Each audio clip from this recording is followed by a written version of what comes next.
नमस्कार दोस्तों, आज हम बात करते हैं नेकी के चक्र की। नेकी का चक्र क्या होता है और ये क्या वास्तव में हमें किसी जगह मदद करता है?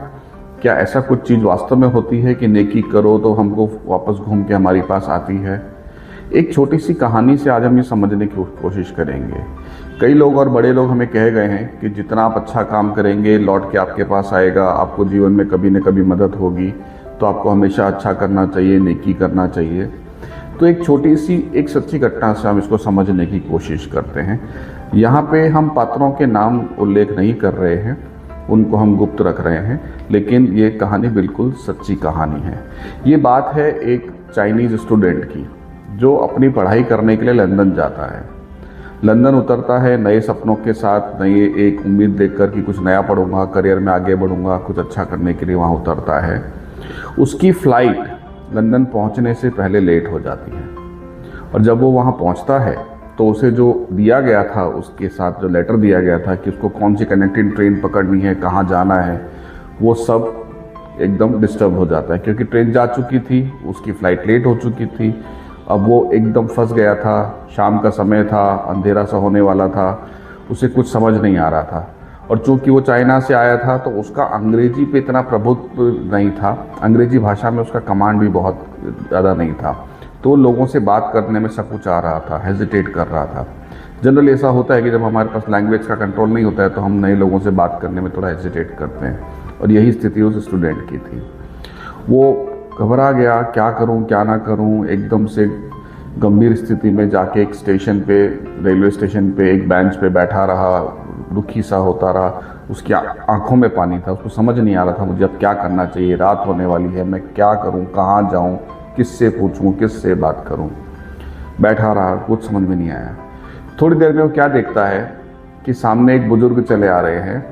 उनके पास बहुत सारा सामान है, वो बेचारे उठा नहीं पा रहे, कभी ये बैग उठा रहे, कभी वो गिर जा रहा है, और बहुत बुजुर्ग होने के कारण उनकी क्षमता नहीं थी कि सब बैग उठाने की। पर उनके साथ कोई नहीं था, वो अकेले थे। ये स्टूडेंट, जो चाइनीज स्टूडेंट था, वो अपने जो गम थे, जो अपनी प्रॉब्लम्स थी, उनको रखता है साइड में, तुरंत उठ के जाता है उन बुजुर्ग के पास और उन्हें हेल्प करने की ऑफ़र करता है। जैसी भी टूटी फूटी अंग्रेजी उसको आती है, वो उनको बोलता है कि लाइए मैं आपकी मदद करता हूँ। वो उनके बैग्स उठाता है, उनका सामान हाथ में लेता है, उनकी बताई हुई ट्रेन तक जाता है, उनको ट्रेन में बिठाता है और उसे ध्यान नहीं रहता, और साथ में वो भी उस ट्रेन में उनके साथ ट्रैवल करने लग जाता है। वो बोले चलो कहीं तो जाएंगे, इस ट्रेन में इनके साथ पहुंच जाएंगे। और उसके मन में ऐसा भाव था कि ये स्टेशन पे उतर के भी अपने घर कैसे पहुंचेंगे, तो मैं इनको घर तक पहुंचा देता हूं, कम से कम इनकी हेल्प हो जाएगी। वो ट्रेन में आता है, उनके साथ उतरता है, उनको घर तक ले जाता है, उनको घर छोड़ता है। इस पूरे रास्ते के दौरान उनकी जब बात होती है तो बुजुर्ग समझ जाते हैं कि ये नया है, इसको कुछ समझ नहीं आ रहा है, कहाँ जाना है, इसकी भाषा के कारण इसको प्रॉब्लम भी हो रही है। तो रात को उसको ऑफ़र करते हैं कि तुम मेरे घर पे ही रुक जा। वो खुशी खुशी वहाँ रुक जाता है, और बाद में सोच के बुजुर्ग उसको बोलते हैं कि तुम अकेले ही हो, तुम्हारे पास रहने की व्यवस्था तो है नहीं, तुम्हें जाके कुछ घर ढूंढना ही है, तो क्यों ना तुम मेरे पास ही रुक जाओ, यहीं रह के अपनी पढ़ाई कर लो, मैं भी अकेला हूँ, कोई फ़र्क नहीं पड़ता। वो वहीं रहने लग जाता है खुशी खुशी।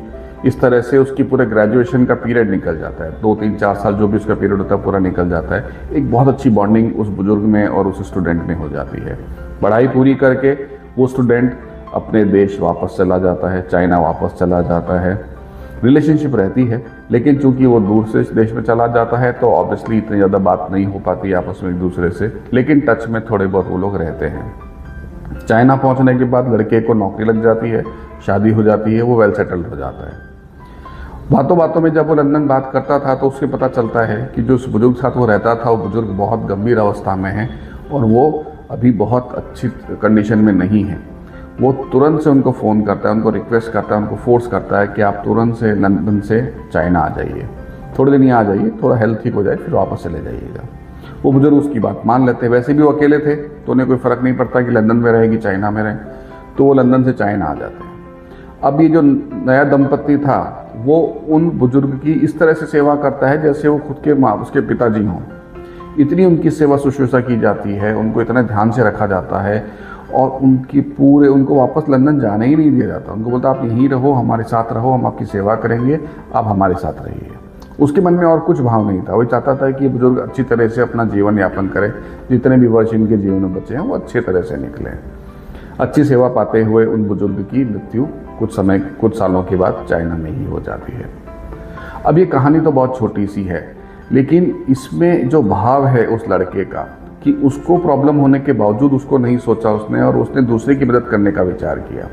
सामने से उस बुजुर्ग ने क्या किया, उस बुजुर्ग ने देखा ये बच्चा प्रॉब्लम में है, अकेला है, लंदन में उसको कोई हाथ देने वाला नहीं है, कि चलो मैं इसकी मदद कर देता हूँ, अपने घर में रख लेता हूँ। तो उन्होंने भी एक अनजान लड़के को अपने घर में रखा। ये जो एक दूसरे के प्रति उनका निस्वार्थ सेवा का भाव था, उन दोनों को पूरी जिंदगी मदद किया।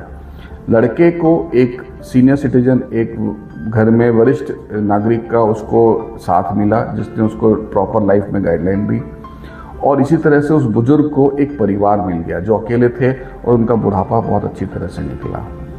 आपकी इस कहानी के बारे में क्या राय है, मुझे कमेंट सेक्शन में लिख के जरूर बताएं। क्या आप भी इस बात को मानते हैं कि हम अगर किसी का अच्छा करते हैं तो घूम फिर के हमारे पास भी आता है? कमेंट सेक्शन में लिख के जरूर बताएं। इसी तरह की कहानी सुनते रहने के लिए मेरे चैनल पर बने रहें। अगले शनिवार आपसे फिर मुलाकात होगी, तब तक नमस्कार।